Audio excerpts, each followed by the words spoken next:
Hello, ma'am, you don't belong here. Take your passport and leave. What are you doing in this area of the airport? This place is meant for VVIPs only. The airport was loud, busy, and full of people rushing to catch flights. Suitcases rolled across the shiny floor. Announcements echoed through the building.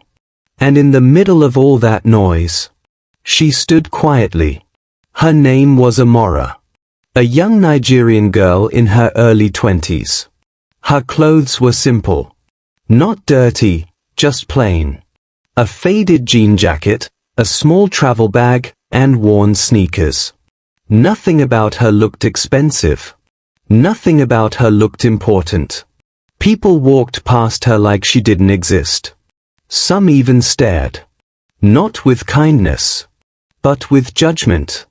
Amara held her small bag tightly. Her eyes moved around the airport slowly. She looked nervous, but not lost. Like someone who knew where she was going, but wasn't used to being there. Soft, suspenseful. Sometimes, the most powerful stories don't look powerful at first. And sometimes, the person everyone ignores is the one they should never disrespect. Amara joined the check-in line. In front of her stood a well-dressed woman with designer bags. Behind her, a man in a suit kept checking his watch impatiently. The line moved slowly. Very slowly. The woman in front turned slightly and looked at Amara. Her eyes scanned her from head to toe. Then she smirked. "Woman," low voice. "Are you sure you're in the right line?" Amara looked at her calmly. "Yes." The woman let out a small laugh. "This line is for international flights." Amara nodded. "I know." The woman raised an eyebrow. Then turned back, clearly uninterested. But the man behind Amara wasn't as quiet. He leaned closer. "Man, you should check your ticket again. This isn't a local flight." Amara said nothing this time. She just held her bag tighter. The line moved forward. But the air around her had changed. People were watching now. Judging. Whispering. Finally, it was her turn. Amara stepped forward to the check-in counter. The airline staff, a young woman with a neat uniform, looked up. At first, her face was neutral. Then she noticed Amara's appearance. Something changed. A small pause. A slight frown. "Staff. Passport." Amara handed it over calmly. The staff didn't open it immediately. Instead, she asked, "Where are you traveling to?" "Seoul." The staff blinked. "Seoul?" There was doubt in her voice. She finally opened the passport. But instead of checking it properly, she looked back at Amara again, as if trying to confirm something. Then she said something that made the people nearby turn. Slightly louder. "Do you have a return ticket?" Amara nodded. "Yes." "Show me." Amara reached into her bag and brought out her documents neatly. Everything was complete. Everything was correct. But the staff still looked unconvinced. She sighed softly. Then called another staff member. "Can you come check this?" Now people were really watching. Whispers grew louder. Amara stood there quietly. Not angry. Not arguing. Just waiting. The second staff member arrived. He glanced at Amara briefly. Then at the documents. Then back at her. His expression said everything. Doubt. Judgment. Assumption. Second staff. "Where did you get the money for this trip?" The question hit the air heavily. A few people gasped quietly. It wasn't just a question. It was an accusation. Amara slowly lifted her eyes. "I paid for my ticket." The man gave a short laugh. "You?" The woman from the line stepped closer now. watching openly, even smiling. The man continued, "Do you have proof of funds?" Amara nodded again. "Yes." Her voice was calm. Too calm. She reached into her bag again and brought out another document. But before she could hand it over, the staff raised his hand slightly. "Wait." He looked at her again, this time more seriously, then said, "Step aside." The words felt like a verdict. People began to murmur louder. Amara stepped aside quietly, standing alone near the counter. Everyone was looking at her now, like she had done something wrong. But she hadn't. Not yet. Minutes passed. But it felt longer. The staff whispered among themselves, looking at her, looking at the passport. Something wasn't adding up. Finally, the second staff member picked up her passport again. This time, he actually opened it properly. His eyes scanned the first page, then the second. Then suddenly, he froze. Completely. His face changed. The confidence disappeared, replaced by shock, then confusion, then fear. He looked at the name again, then at a specific page. Stamped. Official. Important. His hand tightened slightly. The first staff noticed. "What is it?" He didn't answer immediately. Instead, he slowly lifted his eyes and looked at Amara. Really looked at her this time. Not her clothes, not her bag, but her face, as if seeing her for the first time. Then he spoke quietly, almost like he didn't want others to hear. Everything changed in that moment. The man holding the passport could feel his heartbeat rising. His fingers tightened slightly around the document. He read the name again. Then the official stamp. Then the attached page. Everything matched.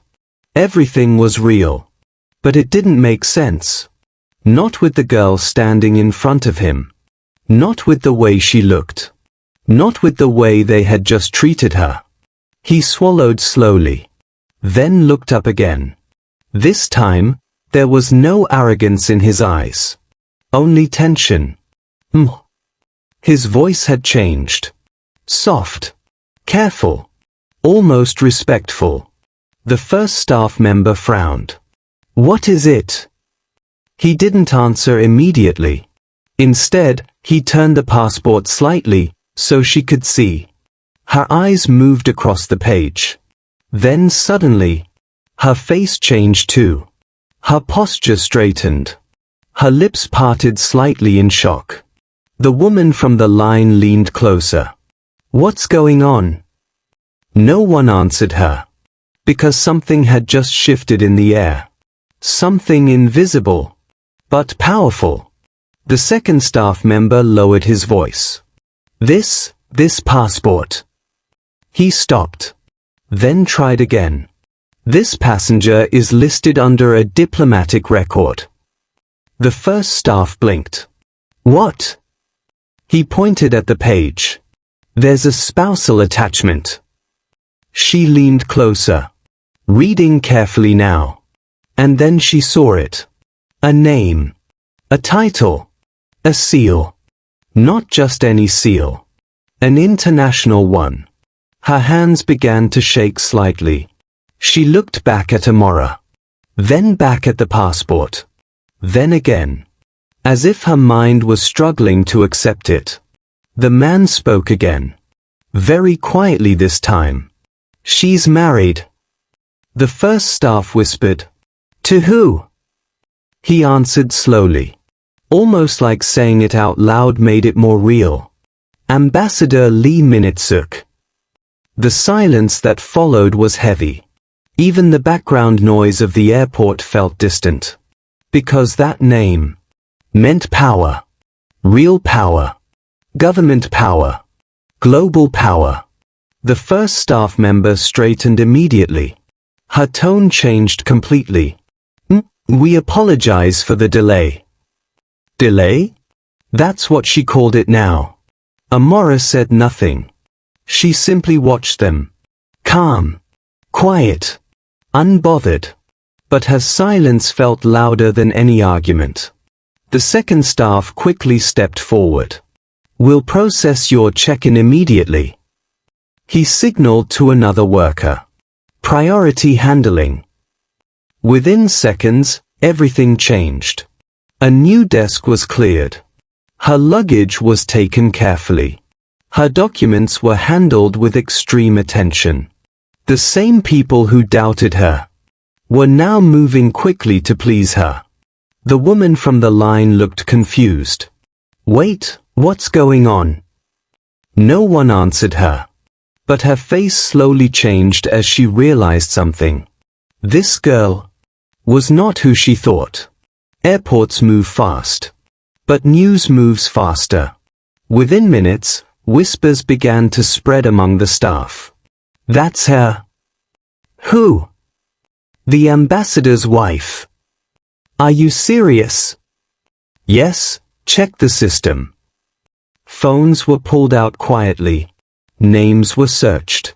Records confirmed. And one by one, the truth became clear.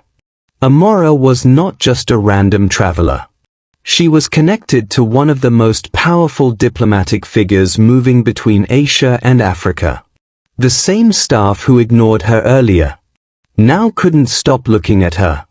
But this time, their eyes held something different. Respect. Fear. Curiosity. Amara stood calmly as her boarding pass was printed. She took it gently. Thank you. Her voice was soft. No pride. No anger. Just calm. But that calm made everything more uncomfortable for them. Because she could have reacted. She could have shouted. She could have embarrassed them. But she didn't. And that silence was heavier than any reaction. Just as Amara was about to leave the counter, a phone rang. The second staff member looked at the screen. His expression changed instantly. He answered quickly. Yes, sir. He turned slightly away, listening carefully. Then his eyes widened. Yes, she is here. A pause. Yes, everything has been handled. Another pause. Then, I understand. He ended the call slowly. The first staff looked at him. Who was that? He hesitated. Then said quietly, Airport Command Office. Her eyes widened. What? He nodded. They've been informed. The tension in the room increased immediately. Because now, this was no longer just a small situation. It had reached higher levels. Much higher. The man looked toward Amara again. Then spoke carefully. Someone will be escorting you shortly. Amara paused. Just for a moment. Then she nodded. Okay. But deep down, she already knew something. This situation was far from over. The atmosphere around Amara had completely changed. What was once a normal airport moment had turned into something controlled, careful, important. A few minutes after the call ended, two officials appeared. They were not regular airport staff. Their uniforms were different. Sharper. More formal. They walked directly toward Amara. Everyone noticed. The same people who had ignored her before were now watching in silence. One of the officials stopped in front of her. He bowed his head slightly. We've been instructed to escort you. Amara looked at him calmly. No surprise on her face. Just quiet understanding. Okay. The official gently gestured toward a private passage. Please, this way. As she began to walk, the crowd naturally parted. No one spoke. No one questioned. Even the woman who had mocked her earlier stepped aside quickly. Her confidence, gone. Replaced by uncertainty. And maybe regret. Amara walked forward slowly. Not rushing. Not looking back. But everyone's eyes followed her. Because now, they knew. They had misjudged her. The private lounge was quiet. Far from the noise of the main airport. Soft lighting. Comfortable seats. A completely different world. Amara sat down gently. For the first time since arriving. She relaxed. One of the officials stood nearby. Respectful. Silent. After a few moments, he spoke. "We apologize for what happened earlier." Amara looked at him. "It's okay." But her voice carried something deeper. Not anger. Not pain. Just acceptance. The official hesitated. Then asked carefully, "Would you like us to file a report?" Amara paused. She thought for a moment. Then shook her head. "No." The official looked slightly surprised. But he didn't question her. Because people like her often didn't need to say much. Their presence already spoke loudly. But what no one else knew was this. Amara had experienced this kind of judgment before. Many times. And she had learned something important. Not every disrespect needs noise. Some handle themselves. Back at the main terminal. Things were no longer normal. The staff who had questioned her were restless. Uneasy. They kept replaying the moment in their heads. The questions they asked. The tone they used. The assumptions they made. Then suddenly, another shift. Security presence increased. A black car pulled up outside the VIP entrance. Not just any car. A government vehicle. The doors opened. And a man stepped out. Tall. Calm. Sharp. Dressed in a perfectly tailored suit. His presence alone changed the atmosphere. People moved aside without being told. Because they recognized him. Or at least, they recognized what he represented. Ambassador Lee Minute-suk. His face was calm. But his eyes were serious. He walked inside without rushing. Every step controlled. Every movement precise. The staff near the entrance froze. No one dared to speak. Because now, the situation had reached its highest point. The ambassador didn't go to the lounge immediately. Instead, he stopped. Right at the check-in area. The exact place where everything had happened. The same staff stood there. Frozen. The second staff member stepped forward nervously. "Sir." But the ambassador raised his hand slightly. Silence. He didn't raise his voice. He didn't shout.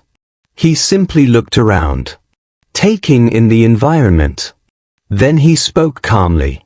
"Who handled my wife's check-in?"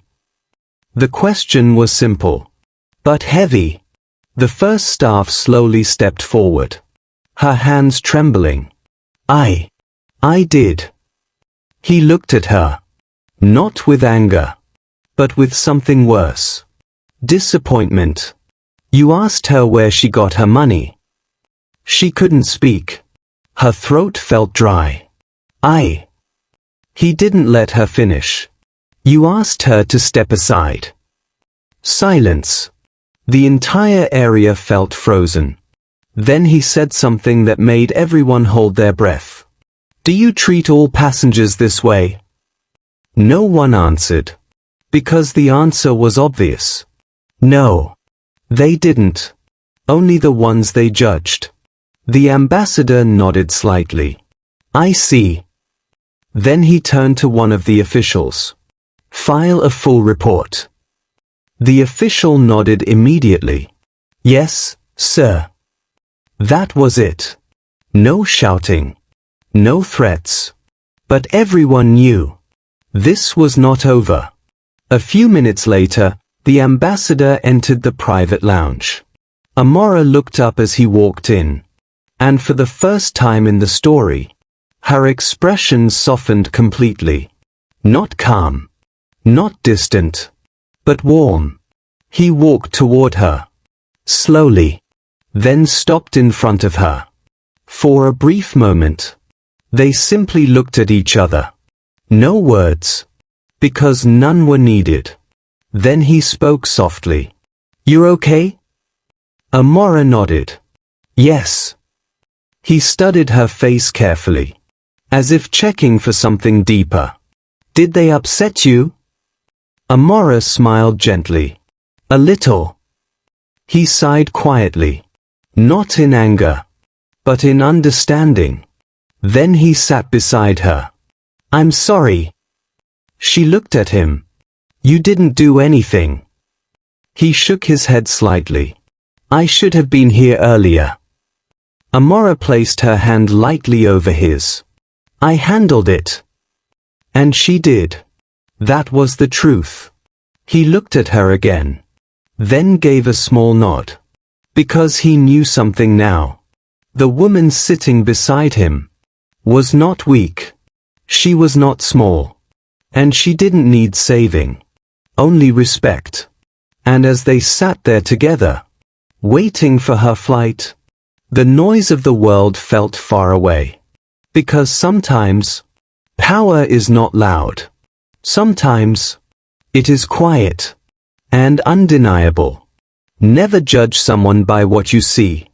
Because the quiet ones, the simple ones, the overlooked ones, are sometimes connected to power you cannot imagine. And by the time you realize it, it may already be too late.